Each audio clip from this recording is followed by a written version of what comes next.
Bonjour ou bonsoir, selon l'heure à laquelle vous nous regardez. Je suis votre chroniqueur audio et animateur de podcast à l'ODJ Média. Et c'est avec fidélité et respect pour les propos de l'auteur que je vais vous lire intégralement cette chronique. Aujourd'hui, Abdelghani El Arras nous propose une réflexion percutante, l'entrepreneuriat comme véritable école de la richesse et de l'emploi. Entrons ensemble dans cette analyse passionnante. L'auteur commence son article ainsi: Pourquoi l'école ne nous apprend pas à devenir riche? Robert Kiyosaki, dans son célèbre ouvrage Père riche, Père pauvre, pose une question fondamentale. Pourquoi l'école ne nous apprend-elle pas à devenir riche? L'enseignement classique forme avant tout de bons salariés habitués à rechercher la sécurité d'un emploi, souvent dans la fonction publique.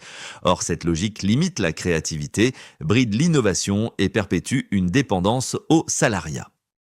Au Maroc, cette perception est encore dominante dans les familles qui préfèrent voir leurs enfants obtenir un poste stable plutôt que de les encourager à créer leur propre entreprise. Pourtant, sans entrepreneurs, il n'y a ni innovation, ni emploi, ni richesse durable. L'auteur ajoute ainsi: l'entrepreneuriat, clé de la prospérité. Dans les économies modernes, la croissance repose sur les très petites et moyennes entreprises, TPME, et sur les startups innovantes. Ce sont elles qui génèrent la majorité des emplois et portent la dynamique économique. La jeunesse marocaine, talentueuse et instruite, dispose aujourd'hui d'outils inédits, financement accessible, cadre légal favorable, volonté politique affirmée. Mais ce potentiel reste largement sous-exploité, faute d'une culture entrepreneuriale profondément ancrée. Un État qui donne les moyens, mais encore trop par le financement, le Maroc a multiplié les initiatives. Intilaka, Aourak, Força, Charte de l'investissement, stratégie nationale pour l'entrepreneuriat des jeunes. Ces programmes offrent des crédits, prêts d'honneur et avantages fiscaux qui ouvrent de vraies perspectives.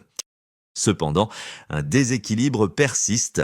Trop d'accent sur le financement, trop peu sur l'accompagnement de proximité, faible intégration de l'éducation entrepreneuriale dans les familles, à l'école et à l'université, manque d'incitation à transformer les passions des jeunes en projets économiques viables.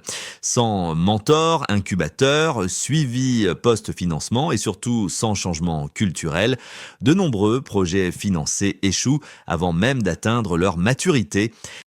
L'entrepreneuriat, moteur de développement dans le monde.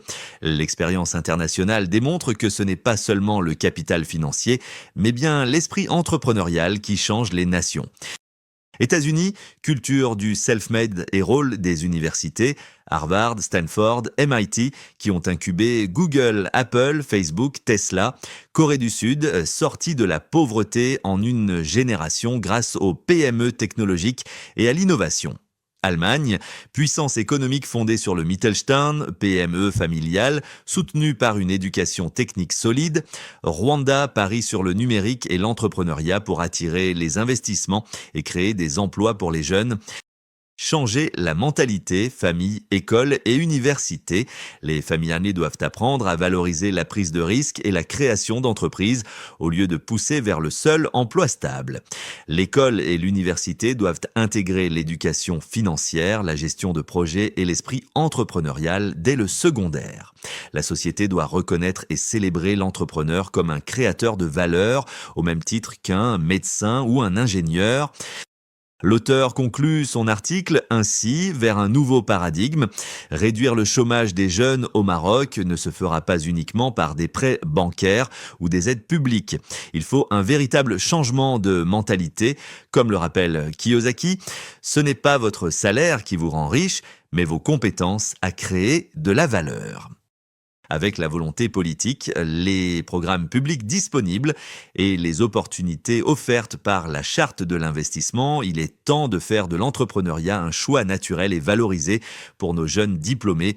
C'est ainsi que le Maroc pourra bâtir un avenir émergent, créateur de richesses, d'emplois et de valeurs ajoutées.